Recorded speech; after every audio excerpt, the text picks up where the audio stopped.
자, 합장하시고 한 구절씩 따라하시기 바랍니다. 부처님의 위없는 가르침, 참으로 만나기 어려워라.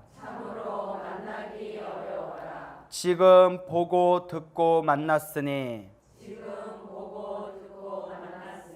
부처님 법 깨달아지이다. 예, 교재 펼쳐보겠습니다. 84페이지. 자, 4번이죠? 도회의 덮개를 버림이라고 돼 있죠? 도는 들뜨는 거예요. 떠 있는 거. 마음이 떠 있는 거. 들뜨다, 떠 있다. 그게 도예요. 회는 후회하는 마음이에요. 후회하는 마음. 들뜨고 후회하는 마음. 여러분 클럽 가봤어요? 클럽? 예 하시네. 나이트 클럽 가보셨어요? 그러면 나이트 클럽 가고 클럽 가면 마음이 어떻게 되죠? 그렇죠. 그게 도예요.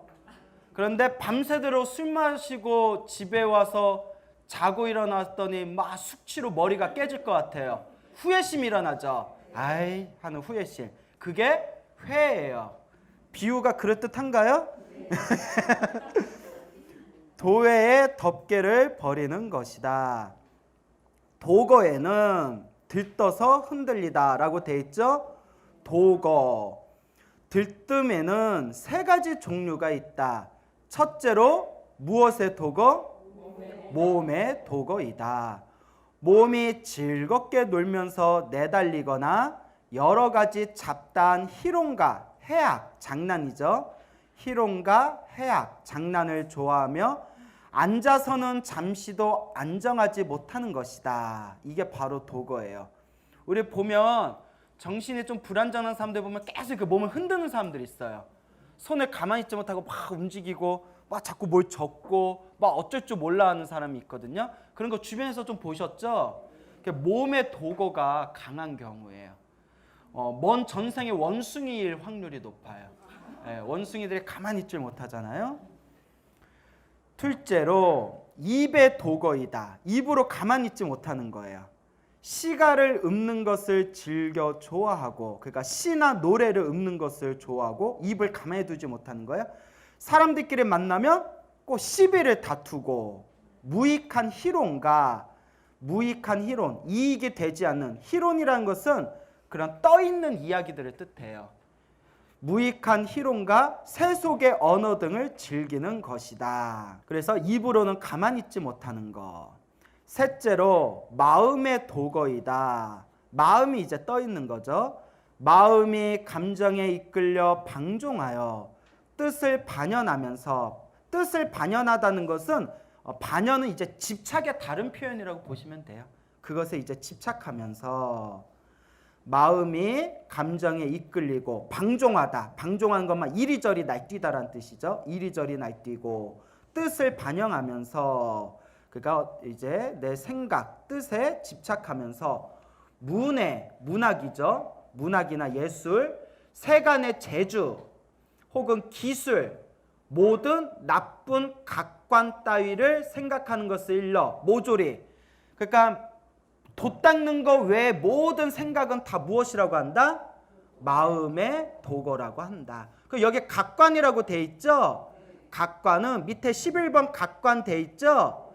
각관 밑에 심사라고도 적어주세요. 각관에 밑줄 그어주고 밑에다 뭐라고요? 심사. 심사라고 했어요? 예. 자, 밑에 11번에 보면 각관을 현장 이후에는 심과 사라고 번역했다 돼 있죠. 그러니까 각관이라고도 번역하고 당나라 시대 때 현장 쓰는 이후에는 뭐라고 번역했다? 심사라고 번역했다. 각관이나 심사나 같은 말이에요. 그런데 그러면 각은 무엇이고 관은 무엇이냐? 각. 거친 생각으로 처음을 생각하는 것을 뭐라고 한다? 각. 자세한 마음으로 분별하는 것을 뭐라고 한다? 관. 이러니까 무슨 말인지 어렵죠? 이렇게 생각하면 돼요. 보세요. 여러분들이 누군가를 생각하면서 그 사람에 대해서 싫은 생각이 딱 났어요. 싫어하는 거친 생각이 딱 나면 그 거친 생각을 뭐라고 한다고요? 각. 그리고 그 사람에 대한 그 싫어하는 마음은 놓아버렸지만 그래도 그 사람에 대한 이렇게 은은한 그런 기분 나쁜 별로 만나고 싶지 않은 은은한 마음은 계속 이렇게 담아두고 있어요. 그럼 뭐라고 한다? 관. 그러니까 비유를 들자면. 그래서 우리가 어떠한 대상을 봤을 때 그 대상에 대해서 강렬한 생각은 각이라고 하고 강렬한 생각은 잊혀졌지만 그 대상에 대한 어떤 미세한 생각은 뭐라고 한다? 관이라고 해요. 그래서 논서에 보면 비유를 들 때 큰 종 있죠. 큰 종을 한번 땡 치면 큰 소리로 땡 하는 소리가 들리죠. 땡 하는 소리는 각이고 땡 하는 소리가 끝나면서 웅거리는 여운이 있죠. 그건 뭘까요? 관이에요. 비유를 들자면. 그래서 여러분들이 무언가에 대해서 딱 하고 거친 생각, 그런 어떤 강렬한 생각이 딱 일어나면 그거는 각이라고 하고 각 말고 또 다른 말로 뭐라고 한다고 했어요? 심이라고 해요.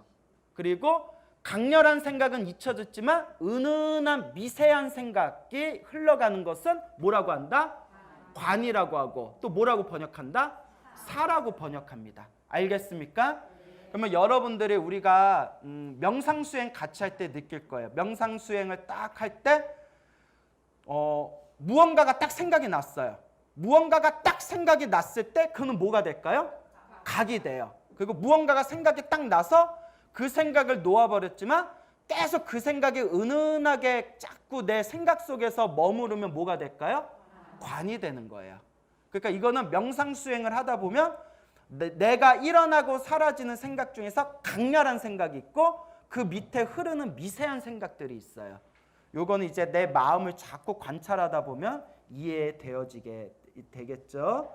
그래서 모든 나쁜 각관, 그러니까 생각의 작용이라고 생각하시면 돼요. 옆에다 적어주세요. 각관은 생각의 작용.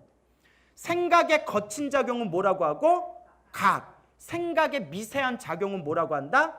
관. 그래서 통틀어서 모든 거칠고 미세한 모든 생각의 작용. 이렇게 이해하시면 되겠습니다. 알겠죠? 자, 이 모든 몸으로 들뜬 거, 입으로 듣던 거, 생각으로 들뜬 거 이것을 다 통틀어서 무엇이라고 부른다? 두 글자로 도거라고 부르게 된다. 알겠습니까? 자, 그럼 한번 또 넘겨볼까요?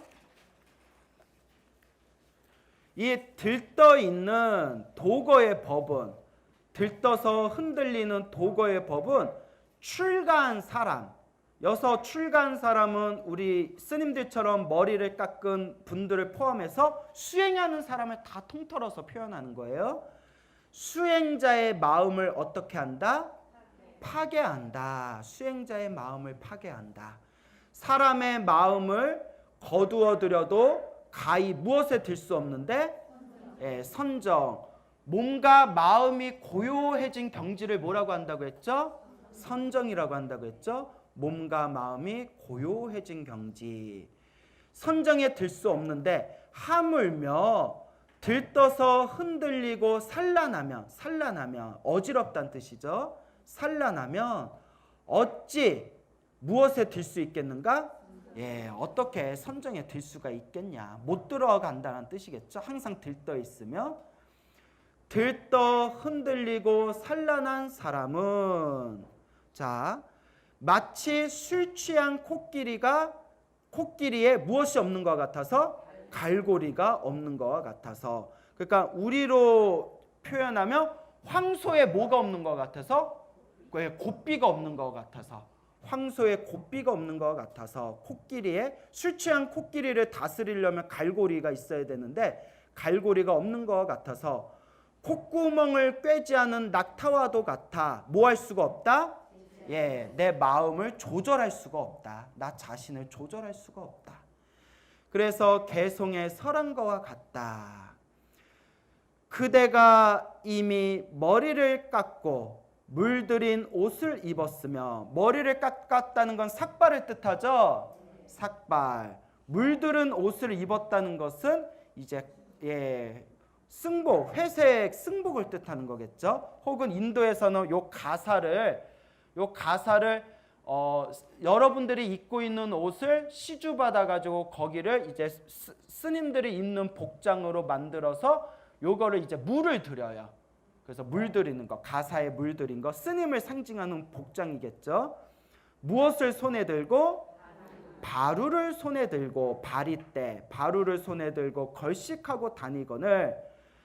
그러니까 머리를 깎고 이제 물들인 거친 옷을 입고 바루 하나 들고 걸식하고 다니면서 세속과 세간의 모든 그런 욕망과 쾌락에서 벗어났는데, 이미 벗어나 놓고 어찌 장난삼아 들뜨는 법, 도거를 즐겨 집착하며, 도법을 즐겨 집착하며, 방일하게는 거리낌 없이, 제멋대로란 뜻이죠. 거리낌 없이 제멋대로 정을 함부로 하여 불법의 이익을 잃을 것인가. 여기서 말하는 정은 생각을 뜻하는 거예요. 마음짜리 생각을 함부로 움직여서 무엇의 이익을 잃을 것인가? 불법의 이익을 잃을 것인가. 우리가 도를 닦겠다, 불법을 닦겠다 마음을 일으켰으면 온전하게 수행을 하고 도를 닦아야 되는데, 도 닦겠다고 마음에 큰 발심을 일으켜 놓고서 걸그룹 노래 듣고 막 영화 보고 막 만화책 보고 사우나 가서 막 히덕거리고 그런 식으로 시간을 빼앗긴다면 언제 우리가 불법을 닦을 수 있겠는가라는 의미가 되겠습니다. 그렇죠? 근데 이제 그렇다고 문화생활을 하지 말라는 건 알겠죠? 문화생활을 하지 말라는 건 아니고, 이건 이제 스님들을 향해서 하는 얘기죠. 이미 불법 수행의 이익도 잃었고 또한 세간의 즐거움도 잃었으니, 왜냐? 불법을 닦겠다고 출가했는데 불법을 제대로 닦지 않으면 무엇의 이익도 잃어버렸고, 불법 수행의 이익도 잃어버렸고, 또한 무엇도 잃어버린 거다? 세간의 즐거움도 잃었다. 그러니까 이도저도 아닌 거예요. 우리 비유를 들면, 우리 가끔 공부 못하는 학생들일수록 도서관에 가가지고 공부하겠다고 도서관에 가서 멍 때리잖아요.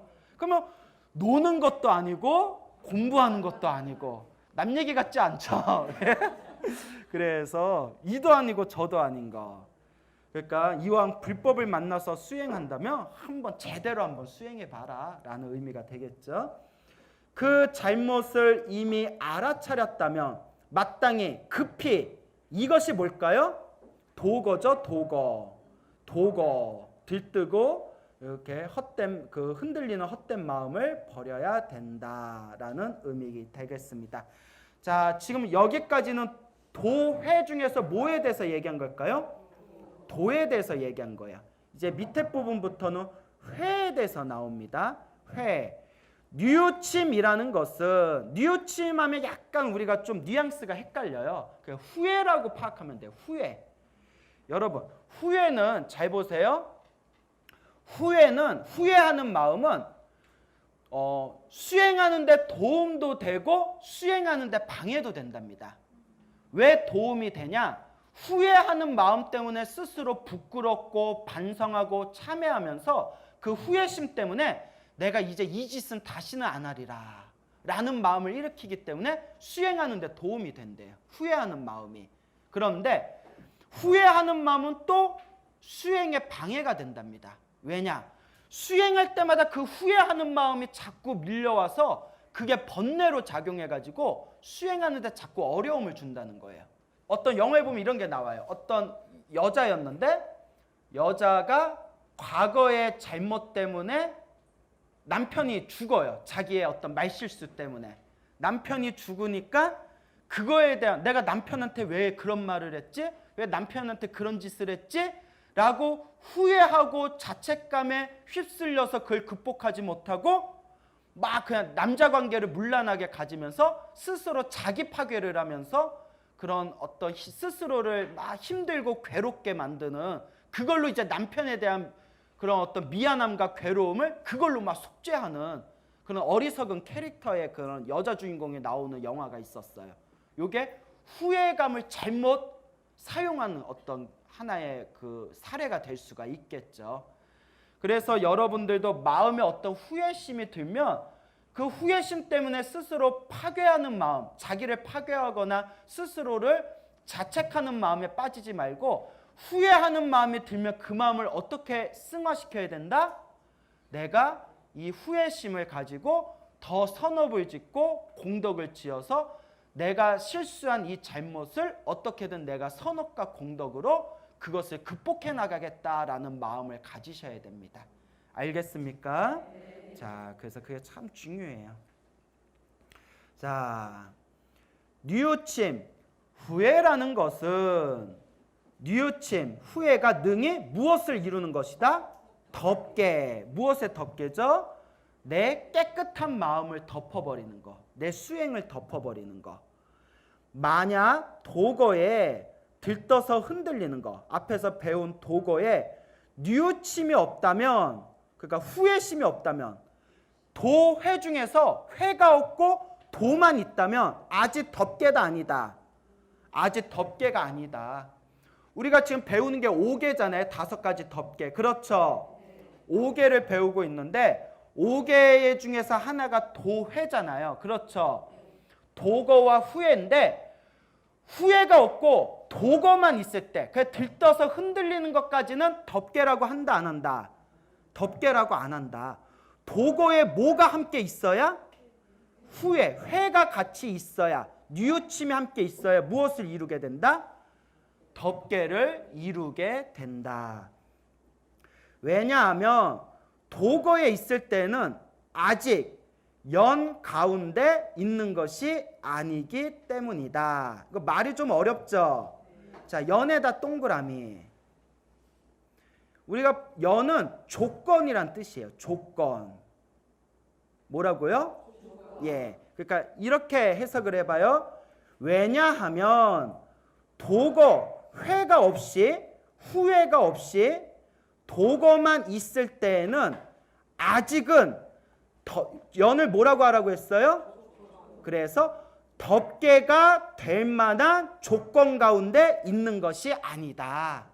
이제 이해가 가세요? 예.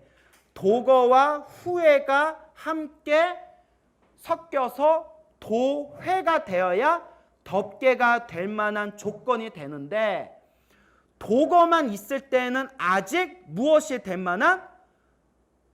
덮개가 될 만한 조건 가운데 있는 것이 아니다. 이렇게 해석해 주면 됩니다. 알겠습니까? 자, 연에다가 조건이라고 했어요? 예, 덮개가 될 만한 조건, 이렇게 써주세요. 덮개가 될 만한 조건. 나중에 선정에 들고자 할 때, 그러니까 고요한 마음의 경지에 들고자 할 때 비로소 이미 앞에서 지은, 내가 지었던 업보에 대한 뉘우침, 뉘우침을 뭐라고 하라고 했어요? 후회. 내가 앞에서 지었던 업보에 대한 후회가 일어나서, 후회가 일어나니까 뭐가 밀려와요? 그렇죠. 걱정과 번뇌가 밀려와 무엇을 뒤덮는다? 마음을 뒤덮는다. 이게 덮개예요. 덮개. 마음을 덮어버리는 거예요. 이런 까닭에 덮개라고 하는 것이다. 알겠습니까? 왜 그러냐면 여러분 잘 보세요. 도거하고 회가 이렇게 서로 붙어야만 덮개가 된다고 했죠? 막 들떠 있을 때는, 도거만 있을 때는 막 입으로 막 떠들고 몸으로 막 흔들고 마음으로 막 번잡하다가, 자, 죽빛 딱 치면서 참선합시다, 명상합시다 하면 다 눈 감고 입을 다물고 가만히 앉아 있잖아요. 그렇죠? 그러니까 막 떠 있다가 가만히 명상할 때는 그 들떠 있는 게 가라앉아요. 무슨 말인지 알죠? 그러면 아직 덮개가 된 거예요, 안 된 거예요?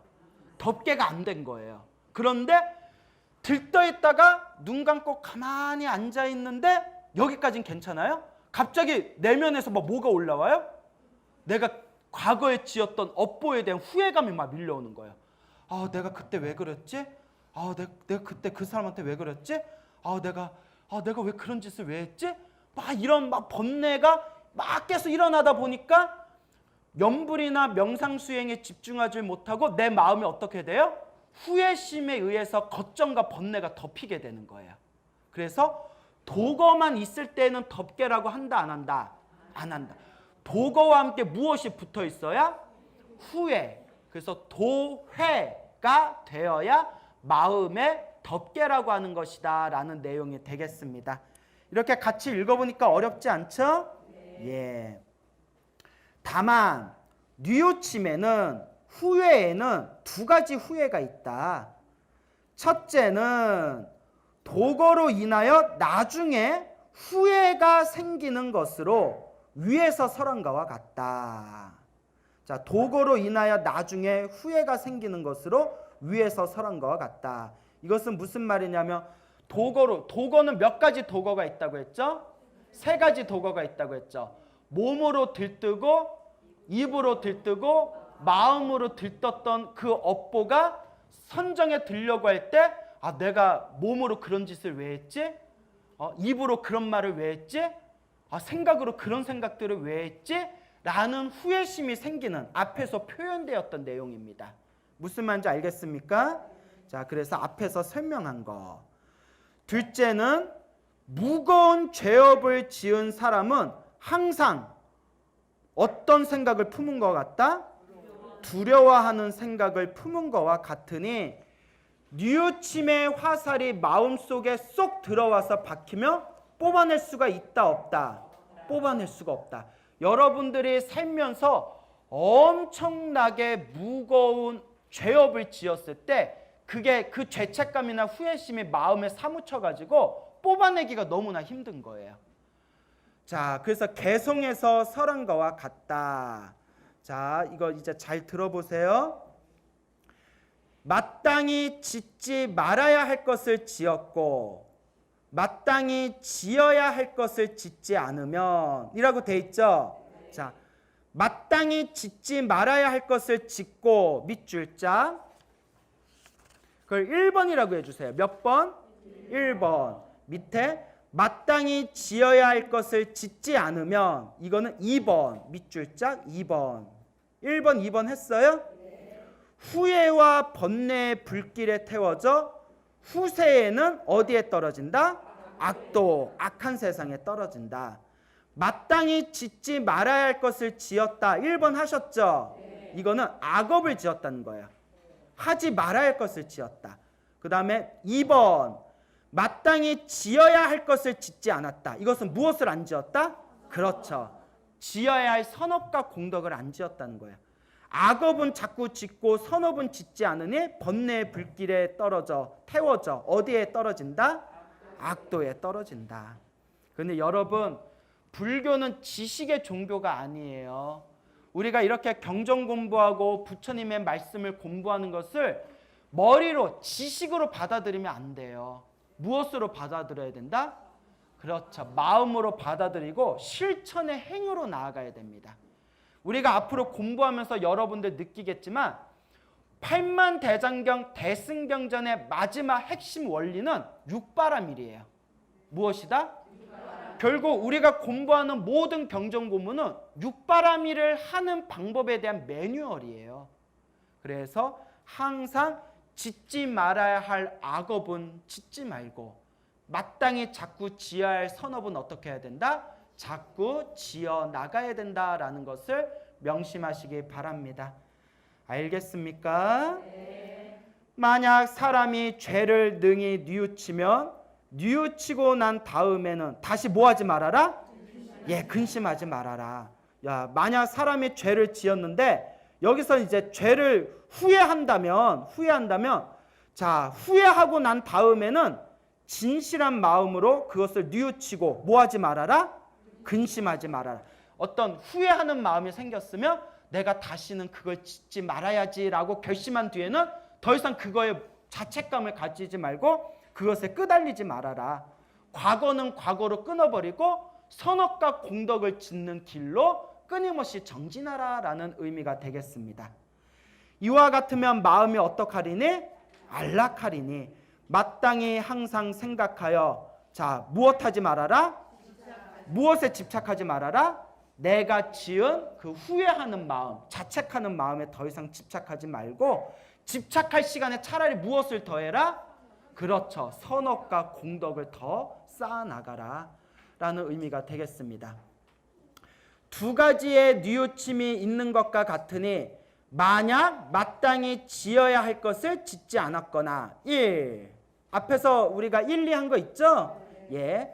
마땅히 지어야 할 것을 짓지 않았거나 1.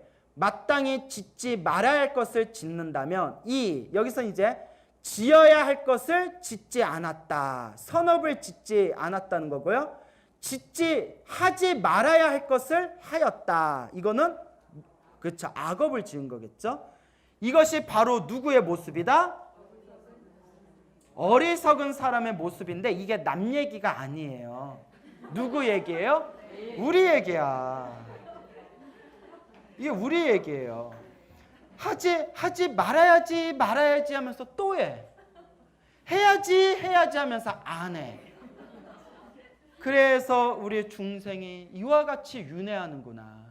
죽고 태어나고 죽고 태어나면서 내가 지은 업보대로 살아가는구나. 여러분 인생사 별거 없어요. 인생은 딱 자기가 지은 업보대로 살아요. 광우스면 광우스미 지은 업보대로 지금 살고 있는 거고 여러분들은 여러분들이 지은 업보대로 살고 있는 거예요. 똑같이 머리 깎고 부처님 제자가 됐는데도 살아가는 모습이 다 다르고 똑같이 여러분들 똑같이 사람으로 태어나고 머리 기르고 살아가면서도 살아가는 모습이 다 다르네요. 다 누가 지은 업보대로? 내가 지은 업보대로. 그런데 우리가 이번 생에 이렇게 사람으로 태어나 부처님의 법을 만나서 공부할 수 있다는 것은 그래도 우리가 뭐가 있다는 증거다? 성근이 있다는 증거다. 이런 이야기를 들으면 마음에서 정말 부처님 감사합니다라는 마음이 밀려와야 돼요. 늦은 밤에 호련히 달 하나가 떠 있는데 마음이 적적하여 부처님 경전을 보다가 울컥하면서 눈물 한 방울 정도 흘려봐야 정말 내가 머리 깎길 잘했구나. 내가 정말 부처님 법 만나길 잘했구나. 무슨 말인지 알겠습니까? 그래서 이 세상에서 가장 재밌는 공부가 부처님 가르침이고 세상에서 가장 위대한 공부가 무슨 공부다? 부처님 가르침입니다. 여러분들이 불법을 배우면서 부처님 가르침을 공부하면서 일이 술술 잘 풀리는 분도 계실 거고 부처님 가르침 열심히 공부했는데도 일이 안 풀리고 답답하신 분도 계실 거예요. 그런데 불법을 공부한 사람이라면 일이 잘 풀리거나 자꾸 힘들고 괴로운 일이 생기거나 그 중심에는 결국 누가 지은 업이다? 내가 지은 업대로 살고 있구나라고 여실하게 있는 그대로 꿰뚫어 볼 수 있는 지혜를 갖춰야 됩니다. 잘나면 잘난 대로 못나면 못난 대로 내가 지은 업보대로 사는구나. 그런데 우리는 지금 최고의 선업을 지으면서 살아가고 있구나. 그 최고의 선업이 뭐예요? 부처님의 가르침을 공부하면서 지혜를 닦는 것이 최고의 공덕이라고 했습니다. 그러니 이번 생에 사람으로 태어나 불법을 만난 것을 우리가 행복으로 여깁시다. 알겠죠? 네. 마음으로써 뉘우치지 않는 까닭에 짓지 않기도 하고 뛰고 짓기도 하는 것이다. 짓지 않기도 하고 1. 뛰고 짓기도 하는 것이다. 2. 이렇게 이제 나누면 되겠죠. 그렇죠? 자, 마음으로 뉘우치지 않아서 자꾸 똑같은 짓을 저지른다는 거예요. 그래서 하지 말아야 할 것을 하기도 하고 해야 할 것을 또 짓기도 한다. 모든 나쁜 일을 이미 지었으면 짓지 않았다고 할 수 없는 것이다. 해서 우리가 앞으로 어떻게 살아가야 되는지에 대해서 우리 마음을 잘 다스려야 된다라는 부분에 대해서 말하고 있는 개송이 되겠습니다. 그렇죠? 네. 자, 의심의 덮개를 버림이라고 돼 있죠? 네. 자, 의심의 덮개를 버린. 자, 의심하는 마음을 버리라는 거예요. 자, 이 의심이라는 게 우리 불자가 수행하면서 가장 큰 마장 중에 하나가 바로 이 의심이에요. 그래서 이 의심이라는 것 때문에 수행을 하면서도 그 말이 맞을까? 틀릴까? 다를까? 부처님이 정말 도와주실까? 정말 부처님 가르침이 맞는 것일까? 이런 오만 가지 의심으로 인해서 자꾸 우리 마음이 뒤흔들리게 됩니다. 여러분들도 가끔 불교 공부하다 보면 의심이 생길 때가 있어요, 없어요? 있죠. 예, 그거는 당연한 거예요. 우리 번뇌의 가장 강력한 속성 중에 하나입니다. 그러면 이 의심에 대해서 천태소지관에서 뭐라고 구체적으로 설명하고 있는가 한번 읽어볼까요? 의심의 덮개를 버려야 한다. 의심으로써 마음을 덮는 까닭에 의심의 덮개가 이제 마음을 가리우기 때문에 모든 법 가운데에서 모든 부처님의 가르침 가운데에서 어떤 마음을 얻지 못한다? 믿는 마음을 얻지 못한다. 그 믿지를 않는 거예요. 제가 수많은 사람들한테 염불하세요. 가피 받습니다. 믿는 사람도 있지만 믿지 않는 사람도 엄청 많아요. 자꾸 선업을 짓고 공덕을 지으세요. 믿는 사람도 있지만 믿지 않는 사람도 너무나 많아요. 그게 바로 의심이라는 거예요. 불교 공부를 정말 제대로 하고 불교 수행을 제대로 하며 정말 마음이 평온해집니다. 마음이 편안해집니다. 라고 하는데 믿는 사람도 있는가 하면 믿지 않는 사람도 너무나 많아요. 아예 부처님과 부처님의 가르침과 스님들, 이걸 삼보라고 하죠. 이 삼보를 아예 믿지 않는 사람들이 너무나 많아요. 왜 이렇게 많을까? 무엇이 두꺼워서? 업장이 두꺼워서 그래요. 업이 두꺼운 사람은 도저히 방법이 없어요. 그나마 이 자리에 와서 열심히 공부하는 여러분들은 업이 좀 어떻다? 업이 좀 얇은 거예요. 그나마 업이 좀 얇아. 그래요. 의심으로써 마음을 덮는 까닭에 모든 법, 부처님의 모든 가르침 가운데에서 부처님의 가르침에 믿는 마음을 갖지를 못한다. 믿는 마음이 없기 때문에 불법 가운데에서도 헛되이 얻는 것이 있다 없다. 그래 자꾸 의심만 하고 있으니 어떻게 부처님의 법을 얻을 수 있겠어요. 피유하며 어떤 사람이 보배산에 들어갔다가 이게 16번 밑에 16번 있죠? 밑에 16번 보면 여기 이야기가 쭉 나와 있습니다. 그래서 의심하고 의심 때문에 보배산에 가서 결국 아무런 보배도 얻지 못하는 그런 이야기가 있어요.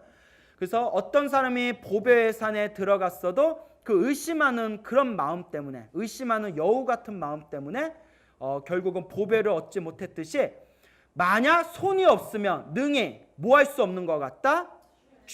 가질 수 없는 것과 같다. 그러나 의심이 매우 많다고 하더라도 아직은 반드시 선정을 장애하는 것은 아니다. 의심이 있어도 눈 감고 이렇게 명상에 들어가면 그래도 마음이 고요해지는 경지는 있습니다. 무슨 말인지 알겠습니까? 그래서 불법을 믿지 않는 외도들도 명상법을 수행할 수 있어요. 불법을 바르게 믿는 게 바로 믿음이라면 믿음이 없는 불교 외에 다른 종교를 외도라고 하거든요. 맞습니까? 불교 외에 다른 종교를 믿는 외도들도 명상을 해가지고 깊은 경지에 가는 경우가 있습니다. 하지만 외도의 명상으로는 진정한 깨달음에 갈 수 있다 없다? 없다. 예, 이제 그런 부분들은 나중에 또 우리가 공부할 기회가 있을 겁니다. 그래서 의심이 매우 많다고 하더라도 반드시 무엇을 장애하는 것은 아니다? 선정을 장애하는 것은 아니다. 단 선정을 장애하는 의심은 따로 이 세 가지가 있다. 이 세 가지 의심이 가장 무서운 의심, 가장 무거운 의심이라는 거예요. 선정을 장애하는 세 가지 의심. 자, 그게 무엇이냐? 첫째는 자기를 뭐 하는 것이다? 의심하는 것이다. 나 이런 사람들 너무 많이 봤어. 염불하세요, 수행하세요 이러면 아우 저 같은 게 어떻게 수행을 해요? 아니 뭐 자기는 머리에 뿔 났나? 근데 저 아니 스님 저 같은 사람이 어떻게 수행을 합니까? 수행을 하면서 깨달음을 얻겠다는 마음을 발언하세요. 스님 저 같은 사람이 어떻게 감히 깨달음을 얻습니까? 완전 불교 공부 잘못한 거예요. 진짜 불교 공부 잘못한 거예요. 대승경전에 한결같이 이야기하잖아요. 모든 중생이 본래 뭐다? 부처다. 우리는 원래 부처래요. 원래 부처인데 아유 지금 저까지 게 어떻게 감히. 이거는 지나친 겸손도 아만의 또 다른 형태라고 했어요. 경전에 보면 나 잘났어 내가 부처요 하는 것만이 아만이 아니라 나는 보잘것없는 사람이다 라는 지나친 겸손함도 아만의 또 다른 형태라고 했어요. 그래서 그걸 비만이라고 해요. 자기를 비하하는 아만이다 해서 비만. 살이 쪄서 비만이 아니라 그러니까 자기를 의심하고 있는 거예요. 그래서 무슨 생각을 하냐면 나는 모든 근이 어둡고 둔하며, 여기서 말하는 근은 안입이 설신이 육근이라는 의미도 있지만 근기할 때 근이에요. 옛날 근기라는 거 배우셨죠? 중생의 타고난 그릇. 나는 모든 근, 안입이 설신이 육근이라는 의미도 되고 근기라는 의미로도 해석이 돼요. 나는 모든 근이 어둡고 둔하며, 그러니까 나는 타고난 그릇이 어둡고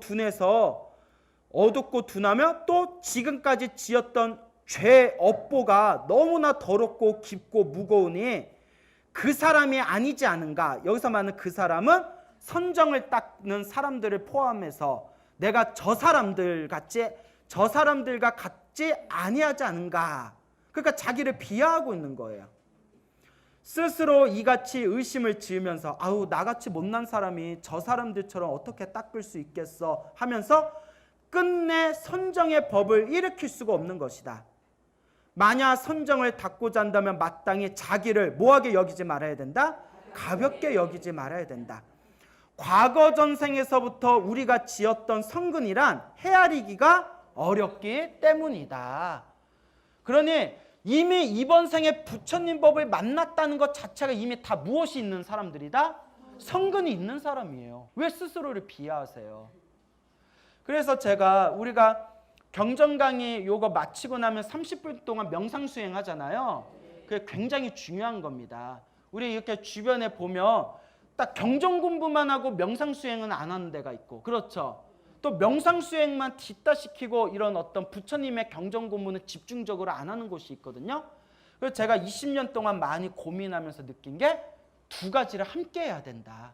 경전은 경전대로 바른 매뉴얼을 공부해야 되고, 경전을 공부하고 난 뒤에는 실질적으로 우리가 염불 수행과 우리 몸과 마음을 있는 그대로 바라보는 명상 수행을 함께 해야 된다라고 그런 이제 생각을 제가 많이 했죠. 실제로 해보니까 참 좋죠. 네. 예, 그래서 자꾸 우리가 이렇게 닦아야 되고, 자기 자신에 대해서 의심하면 된다 안 된다? 절대 안 된다. 우리는 정말 전생에 큰 성근을 지어서 이 자리에서 만난 사람들이다라는 확신을 가지셔야 됩니다. 알겠죠? 네. 둘째는 누구를 의심하는 것이다? 스승을 의심하는 것이다. 이거는 이제 앞으로 경전 공부하다 보면 이런 내용이 굉장히 많이 나와요. 스승, 그 사람은 스승을 뜻하는 거예요. 그 사람의 위와 겉모습이 이와 같으니, 위는 그 평소의 언행을 뜻하는 거예요. 평소의 언행, 겉모습, 위의, 그 사람의 겉으로 드러나는 언행을 뜻하는 거예요. 그 사람의 겉으로 드러나는 그 언행, 그리고 겉모습이, 우리들한테 보여지는 겉모습이 이와 같으니 의심을 일으킬 만하니 자기 자신도 도를 이루지 못해 보이는데 어찌 능히 나를 가르칠 수 있을 것인가. 여기 이제 재미난 얘기가 있어요.